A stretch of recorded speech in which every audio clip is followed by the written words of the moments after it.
Thank you. Topical questions. Sorry, general questions. Question number 1, Margaret McDougall. Thank you. To ask the Scottish Government what the impact of the housing benefit changes in April 2013 will be on the number of homeless people in Scotland. Minister Margaret Burgess. Thank you. We cannot be certain what the UK Government cuts to welfare will mean in terms of homelessness. The extent to which people are likely to become homeless will depend on tenant and landlord behaviours. That's why we are doing all we can to help landlords and tenants respond in a way which minimises impacts on homelessness. We've been working closely with COSLA and others since the UK Government first announced its reforms in August 2010 to protect tenants and help landlords prepare. But should it come to it, we have one of the best homelessness safety nets in Europe, of which we are justly proud. All households deemed to be unintentionally homeless are entitled to settled accommodation. Margaret McDougall. I thank the Minister for that answer. Has the Scottish Government considered utilising its powers to amend the Housing Scotland Act 2001, Section 16, so as to allow rent arrears accrued as a result of the bedroom tax to be treated as ordinary debt in law instead of contributing to rent arrears? This would help prevent increased numbers of eviction proceedings and prevent people from being evicted because of bedroom tax arrears. This option has been proposed by Govern Law Centre and is supported by Shelter Scotland, Money Advice Scotland and Oxfam. If the Scottish Government is not supportive of this option or is unwilling to introduce the amendment, then what are their current plans, using the powers they currently have, to limit the damage that will be done to one of 100,000 Scots that will be directly worse off than 40,000 who are likely to face rent arrears? Minister. Thank you. The Scottish Government does not want to see people running up debt in terms of rent arrears, but the question raised there is based on a presumption that there are going to be mass evictions for rent arrears, and that's simply not the case. I speak to landlords throughout Scotland, and landlords look at evictions and rent arrears cases on every individual case, and that's the way it should be. It's about the individual and their circumstances and whether or not it's appropriate to take ultimate action, and that is something that is not going to happen very often. I therefore think that we cannot look at rent arrears for bedroom tax separate to rent arrears for any other parts of welfare reform that's going to be introduced. We have to look at rent arrears in total, what is happening to the individuals, looking at their full circumstances. The suggestion there that people can get into debt and build up debt and then pursue it through other means by arresting bank accounts and all the other ultimate aims in bankrupting people for ordinary debt is something that we don't want to see. That's why we've put £5.4 million into advice services to assist people who are struggling in these circumstances. We are continuing to lobby the Westminster Government because, let's not forget it, this is UK legislation, and it's legislation that we have constantly asked the UK Government to scrap. We've very much highlighted the points that are being raised. I was in London yesterday, as was the DFM, and we have made some very strong points on behalf of Scotland and the people of Scotland, and they're well aware of the feeling here. So I don't want people suggesting that there are going to be mass evictions for rent arrears. That is simply not the case. Everybody who is struggling to pay their rent will be looked at sympathetically, and also we set in the pre-action requirements last year to ensure that everybody gets every support if they are struggling to pay their rent. This is an important subject, so I'm prepared to take supplementaries, but I'd be very grateful for brief questions and brief answers. Minister Kenneth Gibson. Thank you, Presiding Officer. On the 17th September last year, Ms McDougall issued a press release calling on the Scottish Government to show some sense of urgency to put in place new housing stock so people will not be hit by the bedroom tax. Does the Minister agree that it is simply ludicrous to suggest 100,000 or so homes could magically be put in place in a few short months, and that Labour are simply using the bedroom tax to attack this Government rather than find realistic solutions or criticise the UK Government that actually introduced this unwanted measure? Minister. I absolutely agree. It's a ludicrous situation that was put forward, how anybody can put houses up in the time that was suggested by the member. However, I would say there's a very serious point here. There's also an acceptance by the Labour Party that they're accepting this UK legislation and allowing it to impact on the policies that we decide is right for Scotland. For example, we have the policy of two-bedroom houses, a house for all, and I asked Lord Freud yesterday to look at that as the minimum in Scotland. It's a devolved responsibility housing, and this legislation is impacting on it negatively. Alex Johnson. Can I ask the Minister what capacity exists within the Scottish Government's policy to ensure that they work in conjunction with benefit changes to ensure that Scotland's underutilised housing capacity is matched with the demand for social housing? Minister. Well, I just think that's actually a bit of nonsense from Alex Johnson.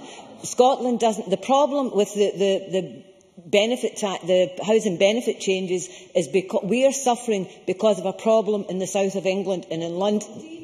And it's very much highlighted by the fact that it's recognised by the DWP and by the UK Government that there will be a minimum of 80,000 people in Scotland affected, and we know it's more than that. It's 105,000. And in London, there will be 80,000 people affected. London are getting £56 million in discretionary housing payment, and Scotland's getting £10 million for the whole of Scotland. So it's not a problem in Scotland, it's a problem in the south of England, and we are suffering for it. Question number 2. I'd be grateful for brief questions and brief answers. Clare Adamson. To ask the Scottish Government what difference being named a fair trade nation will make to the people of Scotland. Minister Hamza Yousaf. At the start of Fairtrade Fortnight 2013, I had the great pleasure of announcing that Scotland had been declared one of the world's first fair trade nations. This achievement was possible because of the hard work and commitment of grassroots activists across the country. Achieving fair trade nation status for Scotland is a significant step, one which highlights Scotland's collective commitment to fair trade. It's also welcome recognition of the people of Scotland for their hard work in coming together to meet the very difficult criteria. So congratulate all those people, businesses, public bodies, MSPs, community organisations who have helped to achieve that accolade. This year's theme for Fairtrade Fortnight was to go another step in support of fair trade. For Scotland to achieve this milestone, it takes such a step in promoting and supporting fair trade, all of which demonstrates our continuing commitment to ensuring that we pay producers in the developing world a fair price for their goods. Clare Adamson. Thank you, Presiding Officer. I recently visited St Elizabeth's School in Hamilton on a committee visit for the European External Relations Committee, and I found a very vibrant and innovative school. So it was no surprise to find that on the 26th of May they were inviting the whole school to bring fair trade wrappers in to stick onto the school astronaut. And far from taking an additional step, they intended to launch them to infinity and beyond. But does the Cabinet Secretary agree that this is one of the many exciting examples and diverse examples of fair trade celebration in 2013? Yes, I do. At the risk of a bad pun, it seems it's out of this world, but it's a good... I did say at the risk. But schools have been pivotal in pushing forward fair trade and to help us to get to this status. I mean, one of the criteria that we have to meet is that 60% of higher education institutes have a group that is working towards making their school fair trade. We exceeded that. We have 74% of higher education schools doing that. So I'm delighted to hear about St Elizabeth's, and I think our children, our young people, will help us to push forward towards the next stage and what we do in terms of being a shining example for other countries with this fair trade nation status that we've met. Question 3 from Margaret McCulloch has been withdrawn. The member has provided an explanation.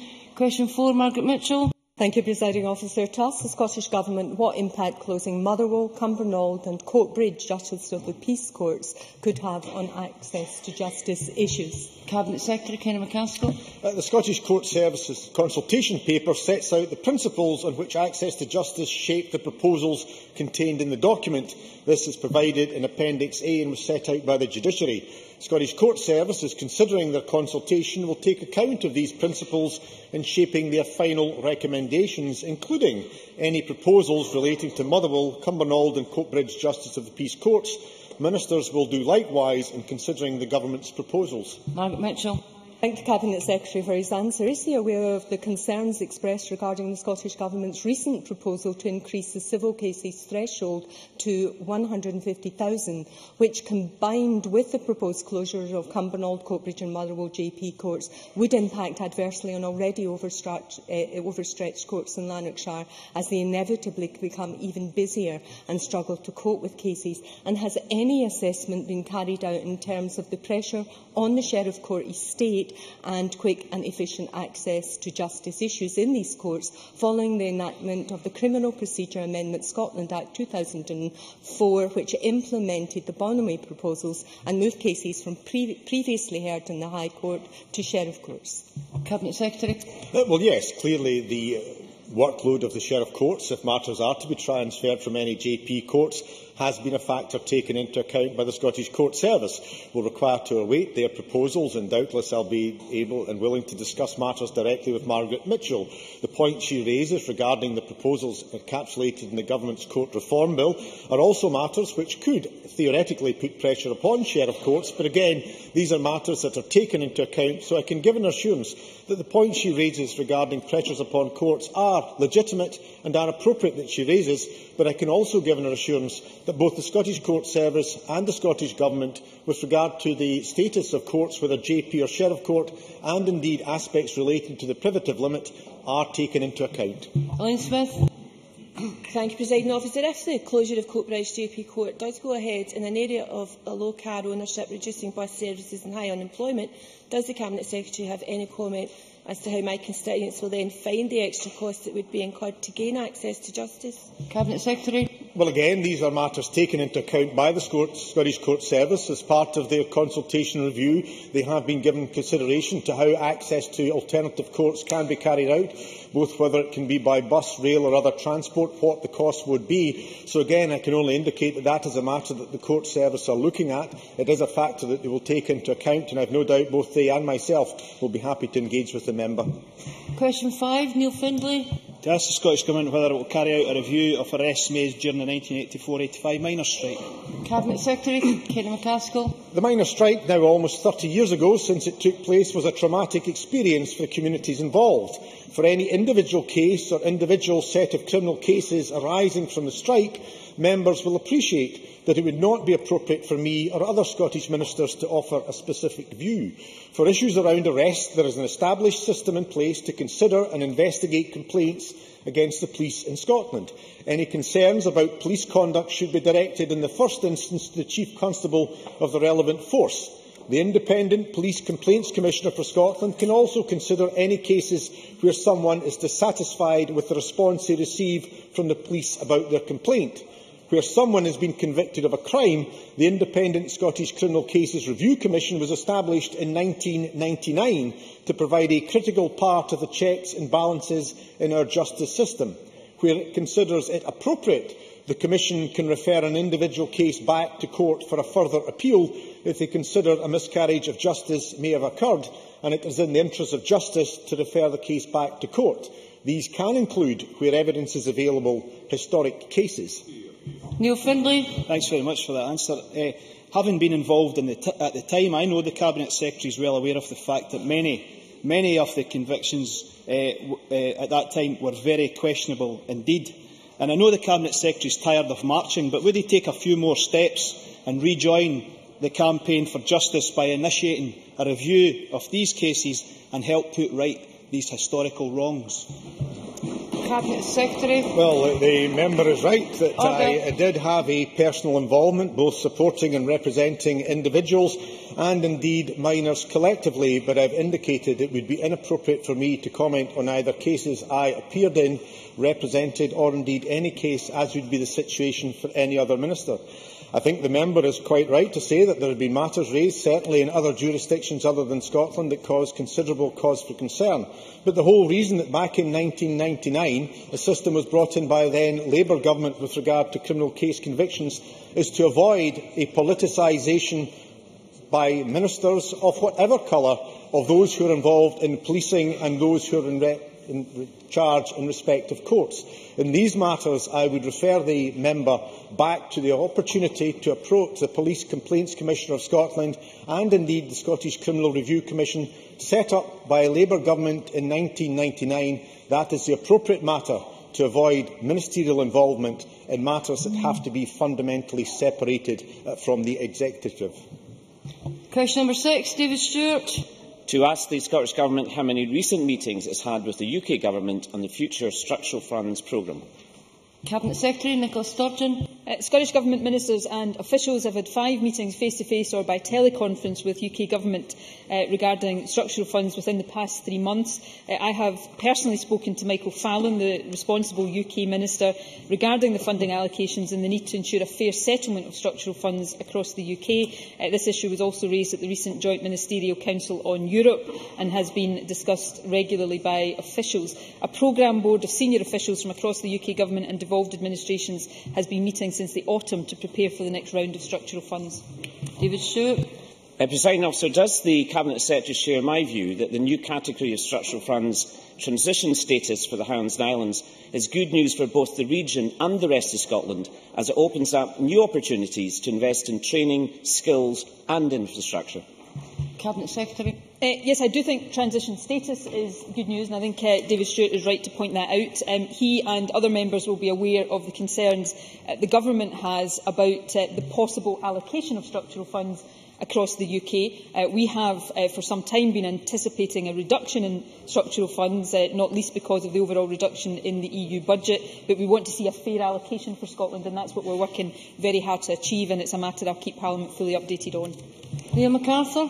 Thank you very much, Presiding Officer. The Cabinet Secretary will recall the concerns I raised when this was last raised in Parliament last month, that there is a concern around the allocation methodology that could leave Orkney and Shetland excluded from structural funds entirely, if not significantly.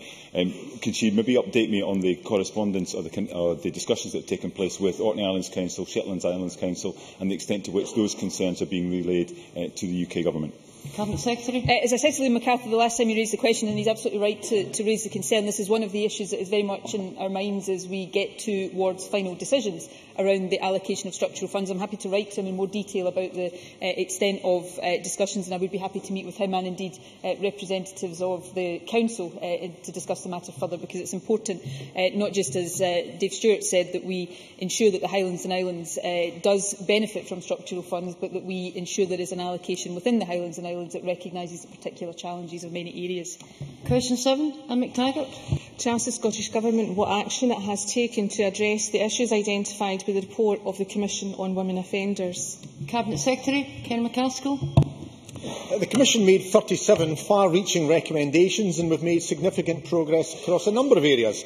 Cornton Vale will be replaced by new national facilities at HMP Edinburgh and HMP Inverclyde, and until they are ready, conditions at Cornton Vale will continue to be improved. A consultation is underway to consider the most effective structures for community justice services, and we've created the £10 million Reducing Reoffending Change Fund to provide mentors for offenders to help turn their lives around and live a life free from crime. Anne McTaggart. The report cited the failure of the Scottish Government's mental health strategy to place sufficient emphasis on women in prison, and given that over 80% of female prisoners in Cornton Vale alone are recognised to have serious mental health issues, does the Minister recognise the importance of this issue? Cabinet Secretary. Absolutely. It's on that basis that there have been meetings by myself with representatives from the Health Department. To be fair, many of those who have these significant mental health problems also have mental health problems that are difficult to diagnose. It tends to be borderline personality disorder or other such matters that are both awkward and difficult to diagnose, and equally sometimes difficult to provide a sense of treatment. But that said, they do have mental health issues that require to be addressed. That's why we're working with mental health agencies, working with colleagues in health departments, and why indeed the Scottish Prison Service has ensured under this administration that the NHS has taken over the health treatment within prisons, so that we can get a continuous link for those who go into prison, have to be dealt with in prison, and thereafter have to be reintegrated into our community. But the member raises an important, valid point that both myself and the Scottish Prison Service and indeed the Health Secretary are clearly aware of. Briefly, Alice McInnes. Will the Cabinet Secretary explain what progress has been made towards maximising the availability of supported accommodation for vulnerable women leaving prison, and in particular, can he detail what discussions he has had with COSLA on this recommendation? Minister. Well, I met with COSLA yesterday. That, to be fair, was tangential to Angelini, and more related to the structure of criminal justice authorities. What I can say is I think the Angelini Commission was viewing the 218 Centre as a template. We're conscious that to replicate that everywhere would be very difficult, but we do recognise the significant benefits of making sure that we have centres where health, criminal justice, education and all other agencies that are required to play their part work together. So I can happily give the member a further briefing. Matters are underway there to make sure that we replicate the outstanding practice from the outstanding 218 Centre.